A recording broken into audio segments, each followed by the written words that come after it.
مجھ سے پہلے جناب اسد قیصر صاحب جو بات کر رہے تھے، ان کا جو مطالبہ تھا میرے خیال میں ان کا مطالبہ صحیح تھا اور جلسہ کرنا ان کا حق ہے، اور میں ان کے اس مطالبے کی حمایت کرتا ہوں۔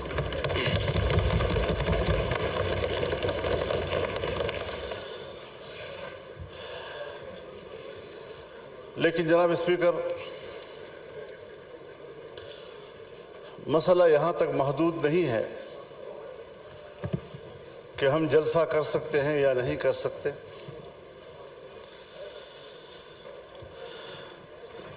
اس بات پر سنجیدگی سے غور کیا جائے کہ ہمارا ملک آج کہاں کھڑا ہے۔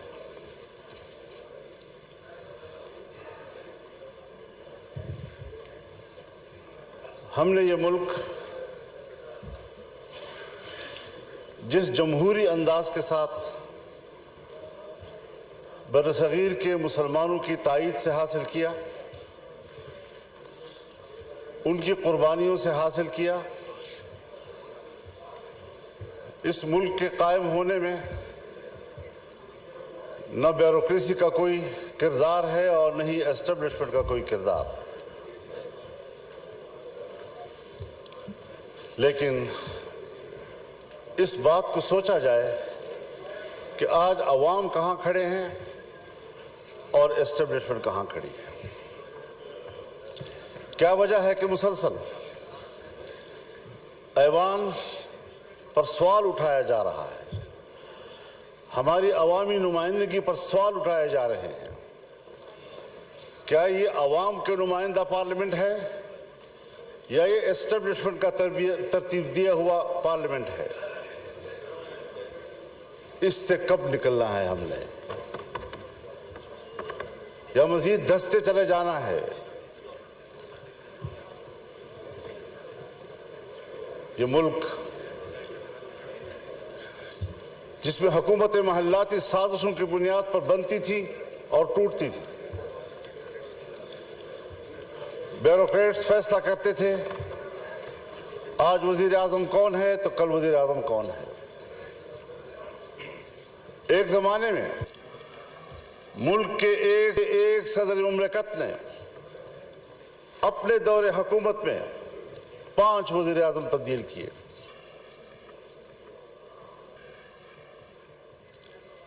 بڑی مشکل کے ساتھ، عوام کی جدوجہد کے ساتھ اس ملک میں عام آدمی کو ووٹ کا حق ملا۔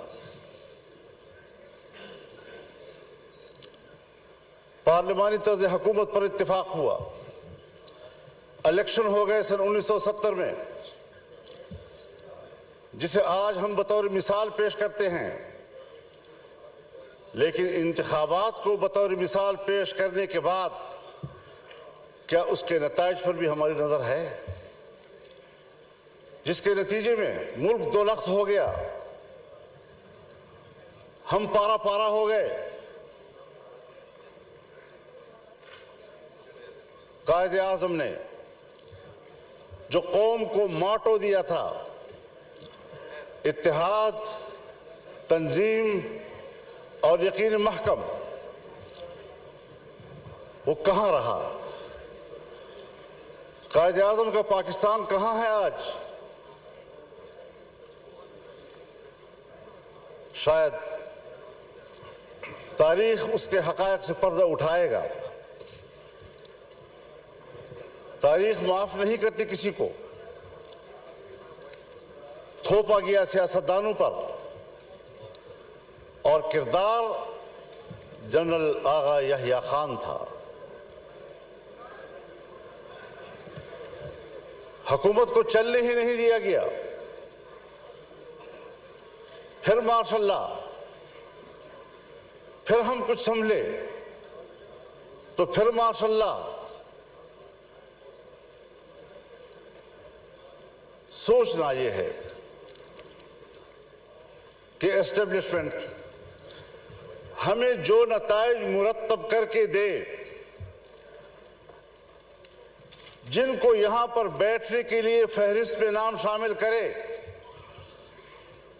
اس پر کب تک آپ سمجھوتے کرتے رہیں گے؟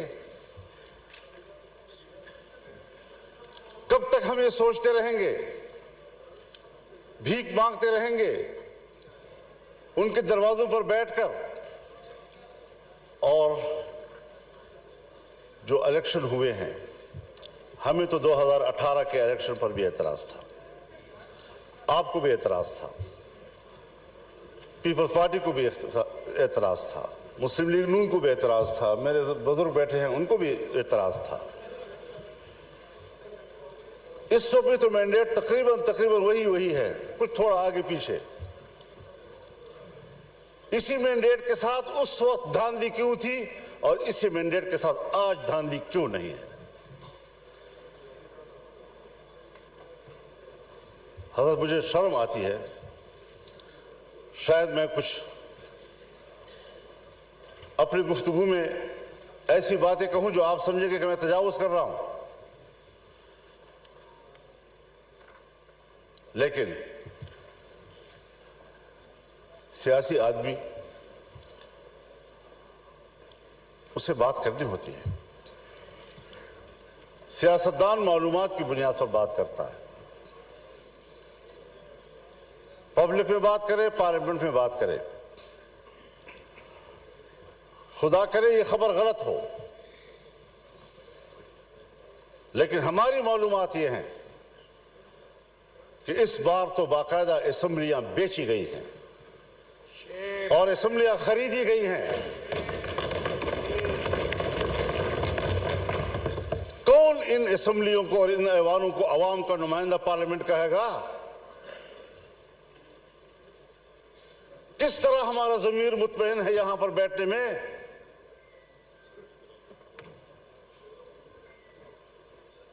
ہارنے والے بھی پریشان اور جیتنے والے بھی مطمئن نہیں۔ اس کیفیت میں حکومت میں بیٹھی ہوئی جماعتیں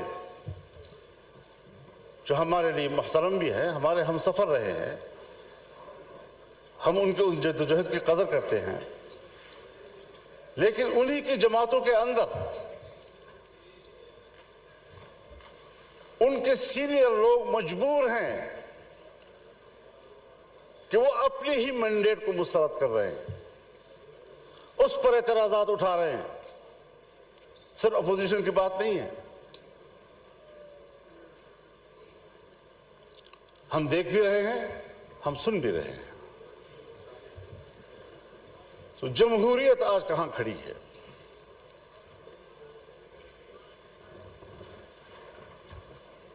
یہ صرف اس لیے ہم یہاں کمزور بیٹھے ہوئے ہیں کہ ہم نے ہر مرحلے پر کمپرومائز کیا ہے،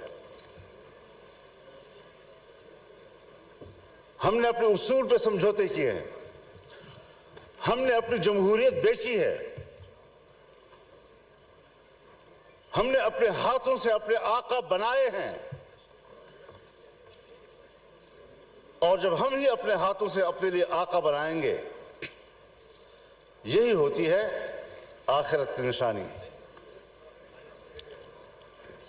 جب رسول اللہ صلی اللہ علیہ وسلم سے حضرت جبریل نے پوچھا کہ آپ قیامت کی علامات کے بارے میں بتائیں، تو آپ نے پہلی بات کی ان تلد الامۃ ربتہا، کہ مائیں اپنے لیے مالکائیں جلیں گی، یعنی بیٹیاں مالک بن جائیں گی اور ماں کو نوکر اور گھر کی مزدور کی طرح دیکھیں گی۔ اس مثال سے آپ خود سمجھ لیں کہ جو آپ کے ماتحت ہونے چاہیے تھی، جو آپ کے حکم پر چلنے چاہیے تھے، وہ آج ہمارے آقا اور ان کے حکم پر ہم چل رہے ہیں۔ ہم یہاں پر ایک قانون پاس نہیں کر سکتے۔ جناب اسپیکر صاحب، آپ گواہ ہیں، آپ گواہ ہیں، آپ کی پوری جماعت گواہ ہے.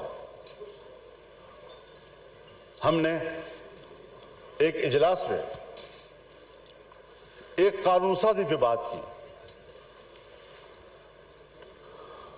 اس کے لیے کمیٹی بنی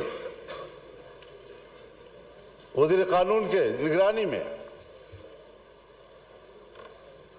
میاں شہباز شریف صاحب نگرانی کر رہے تھے اوپر سے. ہمارا اتفاق ہوا دینی مدارس ان کے وفاق حکومت کے درمیان اس مسودے پر اتفاق ہو گیا. اتفاق رائے کے باوجود اسمبلی میں نہیں آ رہا اس لیے کہ اجازت نہیں. کرتے کرتے بالآخر اسمبلی میں آیا وہ اور آیا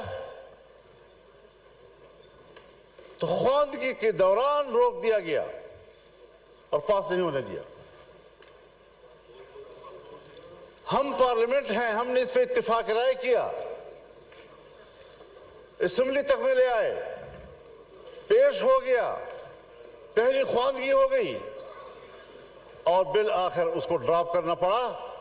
اتنا ضرور ہمیں پتہ چل گیا اور میں نے شہباز شریف صاحب سے کہا کہ ہمیں اتنا پتہ چل گیا ہے کہ قصور آپ کا نہیں ہے, کون رکاوٹ ہے ہمیں معلوم ہو گیا. بس اتنا ہی چاہیے تھا. ہم قانون سازی کا بھی اختیار نہیں رکھتے, ہم اپنی مرضی سے قانون بھی نہیں بنا سکتے. اس پارلیمنٹ کی رکنیت پر ہم فخر کرتے ہیں اور ہم سمجھتے ہیں وی آئی پی ورک ہے.